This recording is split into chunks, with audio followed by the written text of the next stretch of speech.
When I was 18, I was desperate to find a place to stay for university. There's a massive housing shortage where I live, so I went on Facebook to find a room. Eventually, a man from Egypt DM'd me saying that he has a private room available. He told me that he had moved to Egypt due to being ill and decided to rent out his 3-bedroom house. He had no profile picture or any info on his profile other than his name. He gave me the address to get a house tour with the current tenants that are moving out. His son was the one that let me have a house tour, and they gave me the keys later on via mail. This is a shared house with 3 students, with the kitchen and bathroom being shared. I tour around and everything seems to be normal and clean in this house, so I asked the former tenants why they're leaving. They told me that the landlord is a weird guy, but I think nothing of it and decided to sign the contract via email. I did not see a son after the house tour. After signing the contract, the landlord got my phone number on WhatsApp and messaged me saying that he wants to build a friendship with me. I say that I'm too busy right now with school. He would call me sometimes 10 times a day and ask why I'm not picking up. He called me because he said he was lonely and needed company. Most of the time I wouldn't respond and just move past it and pay the rent. About a month after I moved into the house, his messages became stranger. I notice you have a heater and an air fryer on your table. Could you please not use those? Why do you own 2 laptops? That's kinda strange, he would say. If this man really claimed that he's living in Egypt and I've never seen him in person and my windows and my doors are fully shut and locked, how did he know that those items were sitting on my table? There were multiple messages like this commenting on the kind of objects in my room or how I organize my room. More importantly, he would attempt to charge €150 more on the rent for using my air fryer too much in my room. Again, how could he tell that I was using my air fryer and not my roommates since I'd never brought my air fryer outside of my private room? As for the roommates, they were pretty chill and also students, not from Egypt however. When I told them all about the messages I had received, they said that they hadn't gotten anything like that and heard nothing from the landlord. The roommates claimed that they've never been in my room or contacted the landlord. I don't believe them, so I asked to see their WhatsApp, and there have been no messages other than rent has been paid. I tested if the roommate's key could open my door, and it could not. They were also gone for majority of the day, so I had started to test him. I would put specific objects onto my table in my private room and see if he says anything about it. Well, he noticed, and that's when I freaked the hell out in the middle of a class lecture. Then 2 days later, after ignoring all the comments about the objects I placed, I got several calls from unknown phone numbers. I only answered twice. The voice vaguely sounded like the landlord and then says to, "Come home." I came home and the trash that I threw out that day was all over the front door to my private room. Finally, after nearly a year of dealing with this, I finally found a safer place to stay and filed a restriction order against this Egyptian landlord. I still have absolutely no idea how he knew what objects I had in my private room or how that trash ended up in front of my door. One friend of mine believes there were hidden cameras, while another believes a roommate was spying on me. But again, I don't really know.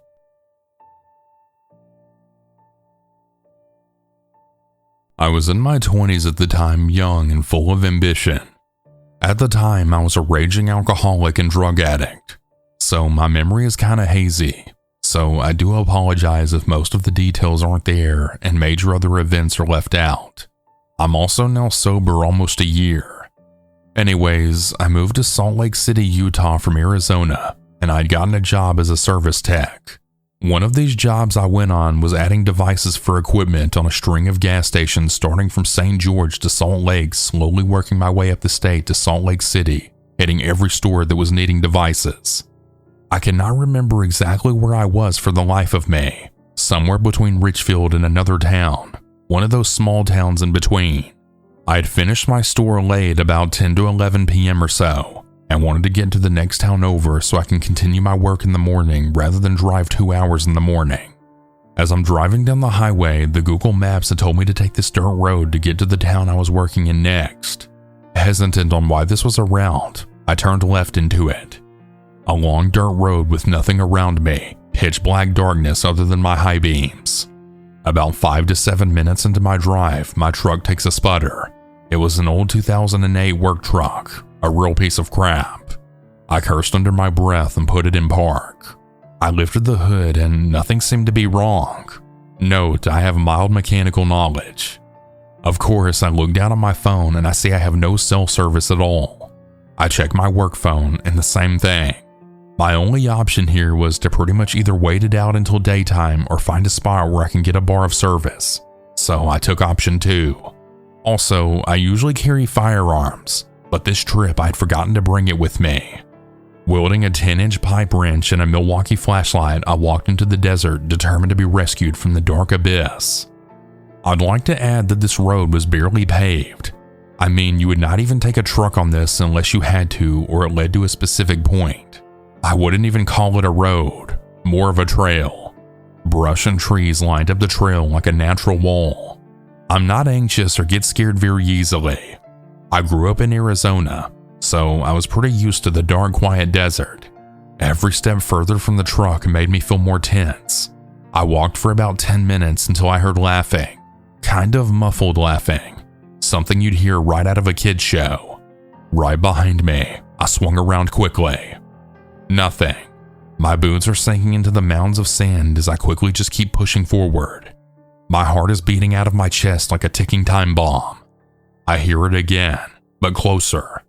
Louder, like if it was 4 to 5 feet from me. I'm fully sprinting into the desert brush and sand now, eyes darting like lasers around for somewhere to hide. I do not believe in the paranormal or aliens or really anything like that. I just figured it was some deranged desert hobo or something, or some sort of drug addict. The adrenaline coursing through me. I hid behind a rock that was nearby, crouched down my right knee, hurting by all the rocks on the ground, but I didn't care. I needed to hide. The rocks were one of those 3-foot-ish mound rocks. The moon was shining bright, so I could see some things. As I am scanning the desert, I see silhouettes of 2 people running. I can barely make them out, but my eyes had adjusted to the dark abyss. I forgot to mention, after a while of this running, I turned my flashlight off to not give away my location. I hear them talking, but I'm far away enough to not be able to understand what they're saying. I literally sent out a message to my family and friends saying that I love them and that I'm sorry for anything I'd ever done wrong in my life. They didn't send because I didn't have any service, just coping in a traumatic event. I'm not a small guy. I'm 5'10", 230 pounds, but I was unarmed and outnumbered. And God knows how many others were out there with them and what they were planning on doing when I was found and helpless. I waited, but they didn't leave the general location of where they were at, scrambling around like mosquitoes. I had thought of the only thing I could do. I grabbed 2 smallish rocks. I'm not religious, but I prayed to God that night and threw them far in a direction away from the truck and the road. I heard them scurry away towards the noise, shouting at each other as they trucked through the desert. I slowly crouched and walked through the brush back to the truck. I forgot to mention this earlier, but I heard another set of stomping after the 2 had run. There were 3 people in the desert with me. As I got closer, I could see the truck. I felt like I was in heaven. Every step was closer to salvation. My boots filled with sand every stop into the soft, cold sand. Branches and bushes stabbed me in my cargo work pants. I hear them telling me, for the love of God, I could not turn around. I don't even care to see who or what it was that was chasing me. I see the truck. The truck driver's side door is completely open. I had left it closed. I checked the back seat and flung open the door some more. I flew into the driver's seat in the truck and did the most stupid thing ever, but the only thing I could think of. I started it. It took a couple of tries to start it, but cranked and let out a massive roar. I threw the gear shifter in drive and drove. As I was driving, hauling ass down the dirt road, I saw hooded people hiding along the sides of the road, ducking as I drove by, scattering into the darkness like roaches in a kitchen. I rolled down the window and chucked my pipe wrench as hard as I could right at one of them and then sped off. I watched it do flips right into where they were. I yelled as I sped off into the pitch dark desert night. Trails of dust followed the truck as it drove. Silence. Nothing but me and my heavy breathing trying to make sense of the whole situation. I drove until I saw the town lights. I was sweating, white knuckles on the steering wheel, gritting my teeth, going at least 75 miles per hour. I got into the small town at around 12 a.m. I threw myself into a local 7-Eleven. Looking terrified, the cashier asked me what was wrong, and I asked her to just call the sheriff's office. The sheriff was just some old burly-looking man. I'm covered in tattoos head to toe, so he treated me as a criminal almost myself. Turns out some hose had bursted. Do not remember exactly what it was though. I got into town and called my boss, who was upset at the late night call he was receiving. He was shocked at what I said, and he said to call the sheriff's office and mechanic. Mechanic guy was super nice and didn't charge me for the repair. The cops were not really much help. They basically looked at me like I had been up too long and I was hallucinating. I was not. They asked if I had taken drugs or drank, and barely wrote anything on the report. The mechanic was telling me that he had never heard of anything like that happening in the area. I stayed in the motel that night. I believe it was a Motel 6, but I can't remember. I swear I didn't get a lick of sleep that night after I showered the dirt off me. I ended up returning home early and quit this job later down the line for other reasons. I have since moved out of Utah to Florida. A photo I had taken on the service call had came and reminded me of the story. I had to write it down. I had to tell someone. Was this a robbery? Why were they trying to hurt me? Did they just see the work truck and say, "Oh, expensive tools and copper"? I have no idea. I'm just curious, who do you think these people were and why were they hunting me like an animal? Has anyone out there had a similar experience? How close do you really think I was to being murdered in the desert? Update. I forgot to mention that the truck was looted. I remember that all the wire, pipe, and some power tools were taken from it. We humans are not afraid of being alone in the dark, but finding someone else in the dark with us, that's a different story.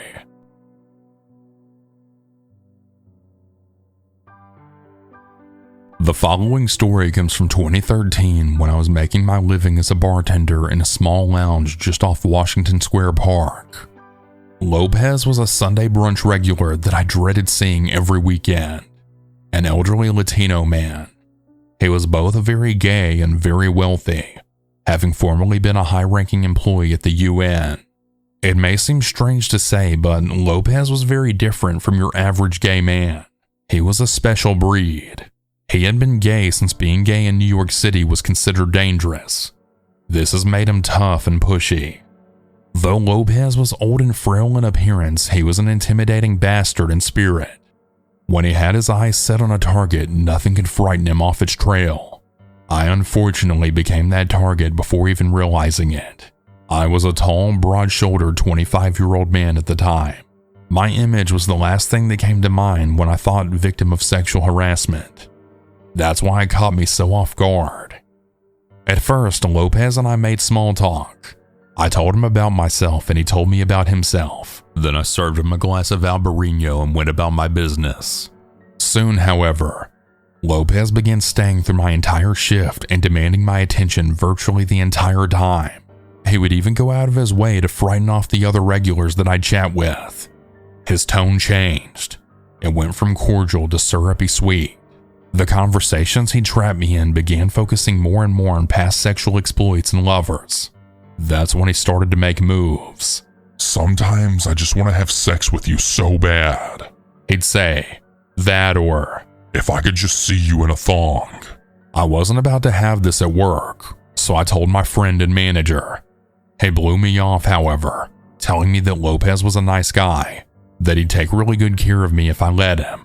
I was shocked by this. When I told the general manager, he went one step further and he accused me of being homophobic. At this point, I knew it was up to me to handle this myself. The next Sunday when Lopez sat at the bar, I looked him dead in the face and said, "Don't screw around with me today. I'm not interested and I will not be harassed." Even while I spoke, Lopez's lips curled into a smile. He was pleased that he had shaken me this much. I felt immediately powerless. The following Sunday was to be my last. I had given notice and told everyone exactly why I was leaving. Lopez has been begging me every week to spend time with him after my shift. That past Sunday, when I had so unsuccessfully tough-talked him, he even waited for me outside. I was not going to let things progress any further. Since this was to be my first stretch of unemployment for a good while, I had also decided to take advantage and realize a lifelong desire to visit Brazil. I had purchased tickets, but I hadn't yet told anyone at work about these plans. That Sunday came and went as usual, with Lopez sitting at his regular spot, lavishing me with compliments and repeatedly inviting me to his home. To my relief, he left well before my shift had even ended. As I headed home that late afternoon, however, I found myself staring straight into Lopez's face as I rounded a corner. He quickly locked arms with me and began steering me in a different direction. I freaked out and immediately recoiled. He apologized. Hey, I know I give you a lot of crap, but it's all just a tease. You know that, right? He said, as well as other similar things. All of a sudden, Lopez didn't seem so bad. I actually felt a little guilty taking his advances so personally. In this frame of mind, I stupidly agreed to get a drink with him. The group was about his age and definitely represented the leftovers of Greenwich Village's glory days. Things got strange pretty quickly. A wrinkled old lady in a miniskirt waltzed over and kissed Lopez right on the cheek. Then, without even being introduced, slipped her hands in between my legs and began rubbing on my upper thigh. When I backed away, she had turned to Lopez and said, "You need to open this sweet young flower up." Keep in mind, she's talking about a bearded man, adding to the creepiness factor. He smiled at me and replied, "Oh, Chi-Chi, this one's too young and strong. We have to break him in first." The feeling of sitting there and hearing two elderly people talk about me like a sexual favor that was about to be passed around was just way too much to handle. I got up and left. As I hit the door, and this was by far the worst part, Lopez called after me. "Leave now, but who knows what old friends you might just run into in Brazil." To this day, I have no idea how he knew of my travel plans. I had told no one at my job, none of my other regulars, or anyone I knew that had contact with Lopez. Either way, cue 3 weeks of me perpetually looking over my shoulder in Brazil. Fortunately, my stalker lost interest in me the time I returned. But let me really just emphasize, Lopez, I pray to God that I never see you in my life ever again.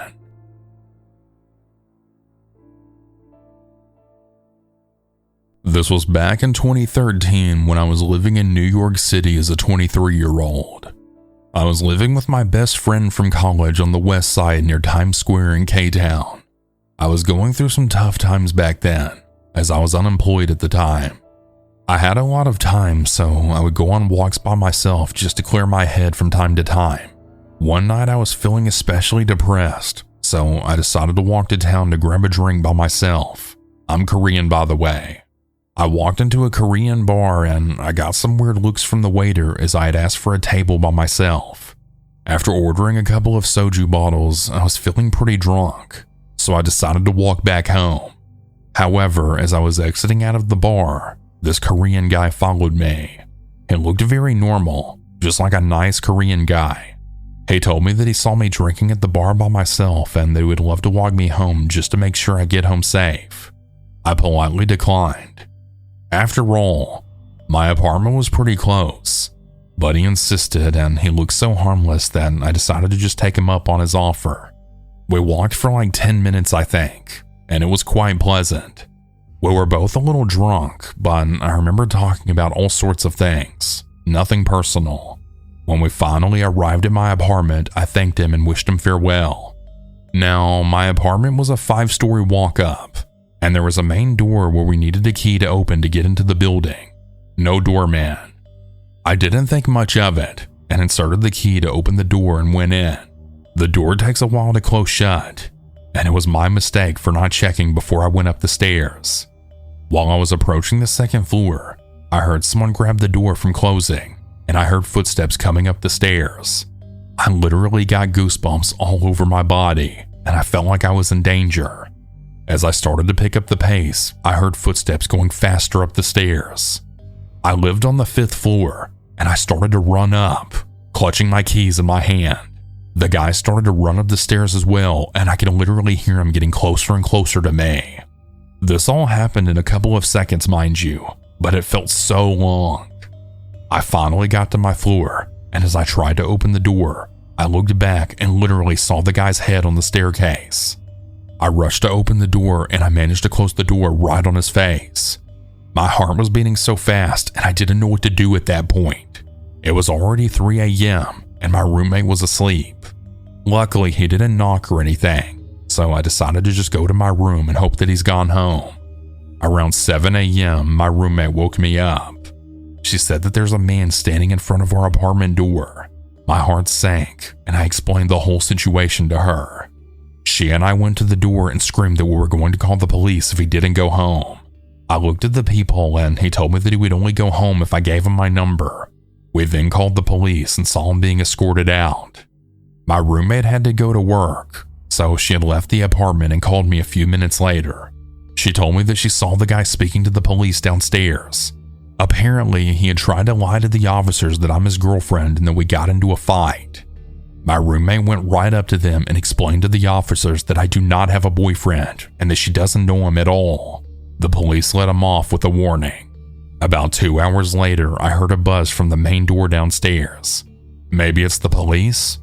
Surely it can't be him again, right? I answered the intercom and I was shook. It was him again. Just give me your number and I'll go away, he said. I warned him that I'm going to call the police again if he doesn't leave. A couple of minutes later, I heard ferocious knocks on my door. He must have gotten in when someone was entering the building. I was so scared at that point, so I immediately called the police again. Unfortunately, the guy ran away before the police got there. The worst part about this experience was that my roommate and I were so scared to leave and come back to our apartment. I would have anxiety every time I come home, worried that I might see him in front of our apartment door again.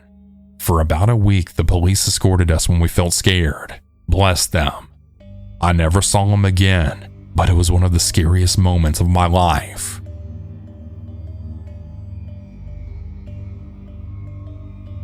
Before I start, here's a bit of context to my story. My husband and I lived in a small 2-floor house with 2 main entrances, one along the front and on the other side of the house, which opens up into the laundry room. When we're too busy or it's too late to walk our dog, we hook his collar into a long line that's attached to one of the pipes in the corner of our house so we can use the bathroom. We used to do this from the door in our laundry room, but we noticed the large step from the door to the ground had been taking a toll on his hips. As a result, we had started getting him out through the front door instead, since the porch is much closer to the ground. This particular night, I was home alone with my dog, and it was around midnight when I decided to let him outside one last time before going to bed. I hook him up to his line, close the door, and lock it before heading into the kitchen to put away the dishes. This was pretty routine. Even if he used the bathroom quickly, he liked to walk around along the front and side of the house for a few minutes before coming back inside. As I'm putting away the dishes, I had heard a scratch on the door. How my dog signals when he wants to come inside. So I head over to let him back in.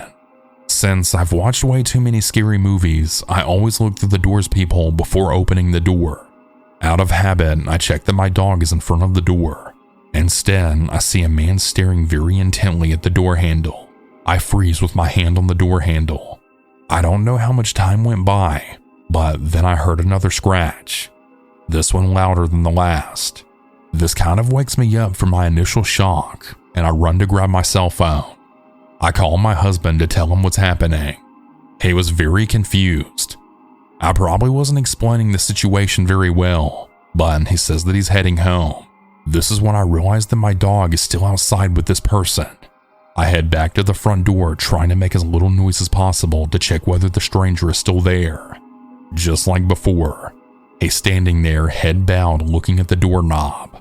I tiptoe over to the laundry room and slowly open the door as quietly as possible. I can't see my dog anywhere, and the side of my house is covered in gravel. I knew I couldn't step outside without making a lot of noise. With my heart still pounding in my chest, I go to the front door to keep an eye on the stranger and to get a better look at him.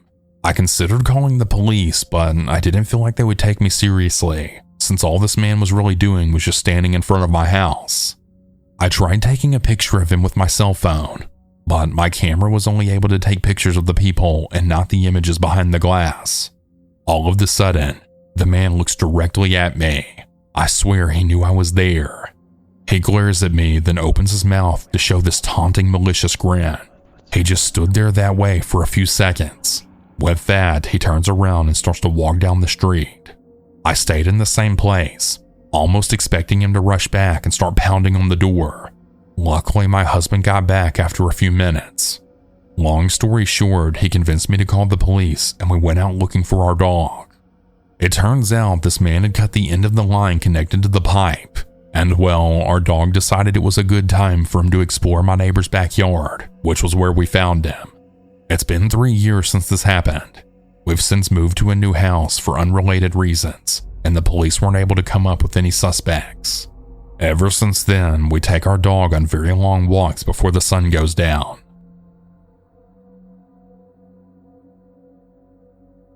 So this was about 6 years ago when my friend Anthony and I were about 18 years old. Anthony and I were good friends and we would spend a lot of our time just driving around town. We lived in a smaller upscale area where nothing ever happened. Just a few miles away in the next town over was the farmland. It was a bunch of farms, ranches, and really old homes. There were always stories about creepy farmers from there. So anyways, one day during our driving adventures, we ended up in the back roads of the farmland and ended up finding a small dirt road that led to a really nice scenic area. We stopped and checked it out. Anthony was really into photography at the time and thought it would be a good idea to come back to the location for some pictures. We were outside of the car, just kind of walking around and exploring. Now, this dirt road was about 2 miles long and there was only one house on the road. It was a big old house and it didn't look like anyone was living there. Then about a mile down from the home was the end of the road, which was surrounded by small grassy hills, and just beyond the hills was a small wooded area with huge trees. Anywho, as Anthony and I were doing some exploring, we see this old beat up Dodge Durango sitting just outside the wooded area. We didn't think too much of it though. I mean, there were usually a lot of beat up old abandoned cars in the farmland. Just as we were about to start walking back to the car, we see an old dude maybe in his 50s walking around the wooded area with a black trash bag. The bag was obviously full of something. The man saw us and then just started watching us. He didn't move an inch. He was maybe 100 feet away from us at the time, but it felt as if he was staring us in the eyes. Anthony and I got a bit creeped out and went back to the car and left. A few days later in the morning, we headed back to the dirt road for some photos. It was around 6 a.m. and the sun was just about to rise. We got there, joked about seeing the creepy old dude, and then started taking photos. We were on top of a hill and maybe 300 feet from the car. We'd been there about an hour or so, and then all of a sudden we saw the Dodge Durango coming down the road. It was the same exact one we'd seen the other day. I pointed it out to Anthony and he didn't seem to care one way or another. I, on the other hand, was a bit worried. Why was he coming down here again? Would he recognize us? That's when he pulled up directly behind our car. He pulled up and just sat in his vehicle. He didn't get out, didn't do much of anything. After maybe 30 minutes, we headed back to the car. Anthony was now a bit worried since this farmer guy was still right behind our car.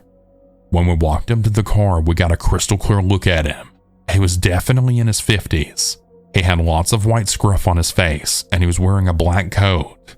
He gave us a look up and down. He had just the meanest look on him. He just looked angry. He looked full of hate. We got in the car really quickly and then took off.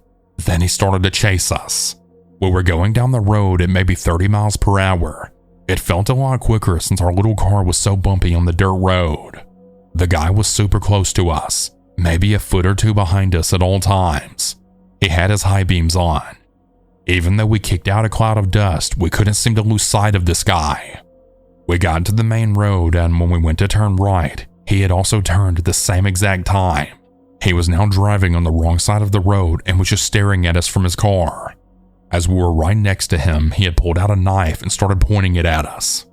He then passed us, cut us off, and we arrived at a stoplight. He was right in front of us, and then we saw his reverse lights come on. Another car that had pulled up next to us, which was the only car that we'd seen all morning, started honking his horn. The farmer was not stopping. He was still reversing. Anthony threw the car in reverse and backed up and pulled onto the shoulder. Once we had some distance between us, Anthony gunned it and we got in front of the farmer man. We were on a pretty wide open and empty highway, but there were still stoplights every mile or so. After we got back in front, we'd started doing 100 miles per hour just to get away from this guy. He was still on our ass though, and he wouldn't let up. We were coming up on a light. It turned red and we just barely made it through. The farmer was maybe 2 seconds behind us now, and we thought he would stop at the light. Nope, he blew right through it. He had now caught up to us again and was right next to us. He started slowly drifting into our lane and Anthony hit the brakes. For whatever reason, the farmer man started swerving. He ran right into a guardrail. I still remember all the dust and debris flying out from behind him. We made a U-turn and just took off back to our side of town. On the way back, we had called the police. We told them everything about what had just happened, how we even saw him with some trash bags the other day. We made it back home in one piece. We just couldn't believe what had just happened. We were still trying to figure out why he did all that stuff. About 30 minutes later, we got a call from the police. They were asking if we knew why he was chasing us. We told them we had no idea and we had never met him before and we had only seen him that one other time. The officer told us that the guy was drunk and was apparently also being arrested for warrants. He also told us to fill out a statement about what we'd gone through. We never found out anything else other than what we were told. This was about 6 years ago, and I still have to drive past that dirt road every now and then. Not a single time I've driven past that road without thinking about how we were chased by that creepy old dude. The one home that was there has since been torn down. There's always talk in the community about building big fancy homes down there. Anthony and I met up again recently and joked about it. We still wanted to find out what was in those trash bags, but we didn't want to go back down there. And I really don't think anyone can blame us.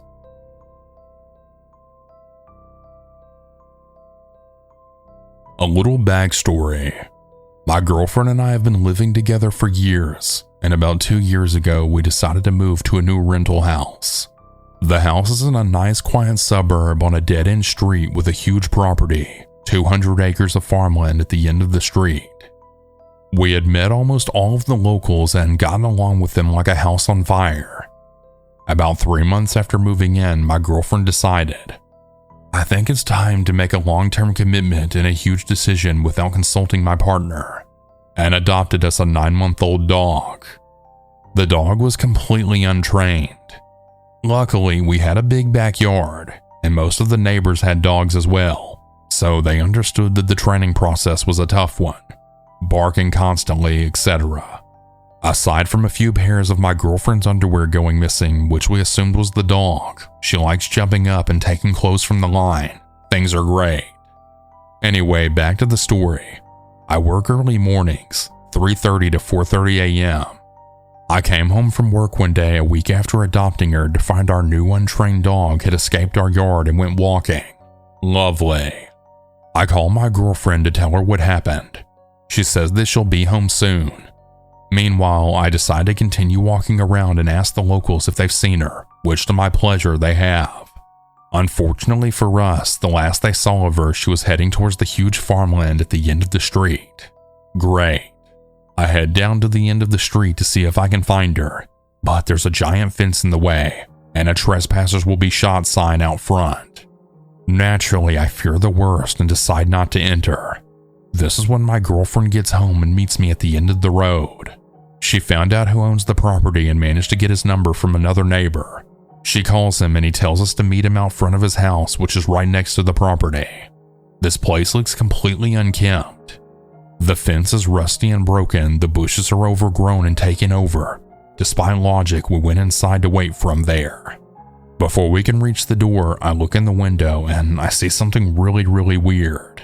Mannequins everywhere, all wearing lingerie and covered in some red crap. I assume paint, but you never know. What the hell? We share a glance at each other and then he just shows up out of nowhere. This middle-aged sunburnt Australian farmer shouts at us that he's seen the dog and to follow him and he'll show us where it is. I didn't really want to follow, But based on the stories some neighbors have told us, he's completely willing and has on more than one occasion shot and nearly killed other people's dogs. So we follow. It's at this stage that he starts small talk with my girlfriend, asking how old she was, how long we'd been at the house, all questions about her. The questions start to get quite personal when luckily our dog then shows up. We grab her, say thanks, and then pretty much gap it out of there. After that, we had decided to fix up our fence, buy a dryer to put inside, and avoid that end of the road altogether. A few days later, I get up at 2:30 a.m. for work. It's a Wednesday. I proceed to get ready for work, hop in my car, pull out of the carport, and I noticed a white ute idling on the road outside our house. Wouldn't usually be an issue for me, but this is a quiet road, and I know after 4 months there, no one is up at this time. I turn on my high beams only to find out that it's the same farmer from the property.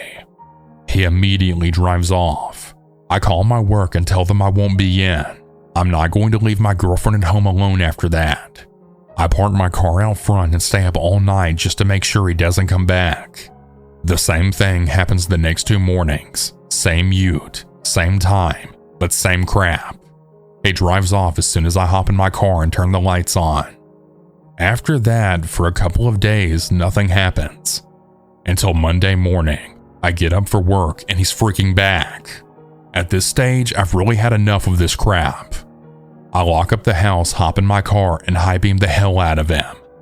He drives off, I dial the police and follow him just long enough to get his license plate number before he loses me doing 50 miles an hour down our long bumpy road. I pass all the details to the police. License plate, car description, and address, and they tell me to go home, stay there, and they'll send someone over immediately.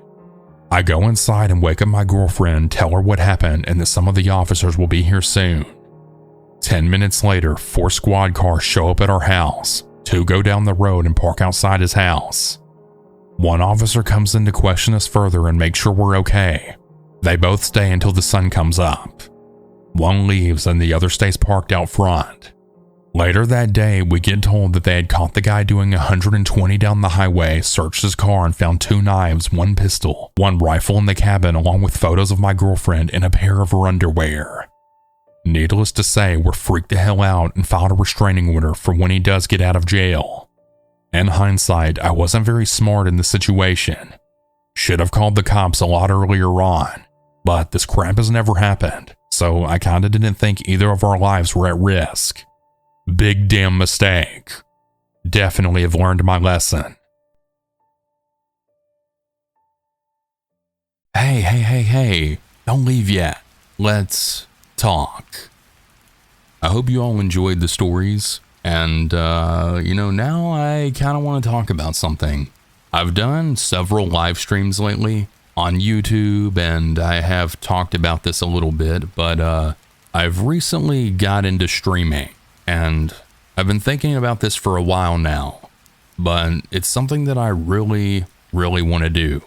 I've been streaming on this website called Kick, and it's something that I really want to do outside of doing stories. And I've been really enjoying it, and it's really what I want to do in the future. I'm actually planning to face reveal at some point this year. And once I do, I'm pretty much going to be streaming all the time. I know that a lot of you are just here for the stories, and that's totally fine.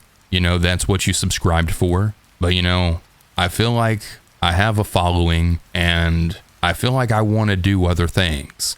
And I really want to give this streaming thing a shot. So, if you think that might interest you, I'll have the link to my Kick in the description. It's pretty simple. It's just kick.com/SouthernCannibal, and I've also created a Discord server for this community. This Discord server is meant to be the community for my streams. It's not going to have anything to do with this, or anything to do with stories. This server is strictly for if you want to be part of my streaming community. So if you plan on being a viewer and watching me over there, join the server, and I don't know. I have no idea where this is going to go, but I am really excited about it. And like I said, I am going to face reveal, and I am going to be doing it on Kick. I'm not going to be doing it over here this is, I just doesn't feel like it's the place for it, doing it over here, because this is just stories, and, it doesn't feel like the place for it. But I am going to be officially face revealing, hopefully this year, on Kick. And I hope some of you will join me on that journey. I know a lot of you will have no interest in that, which is totally cool. Like I said, you subscribe for scary stories. You didn't subscribe to watch me stream. But I feel like I have this following and I need to go for things that I want to do. So that's what I'm doing. Anyways, hope you all enjoyed the video, and I hope at least some of you do come to my Kick and some of you join the Discord server. I have a good feeling about this, and I really think it's going to go somewhere. Anyways, have a good day, everyone. And remember to always stay hungry.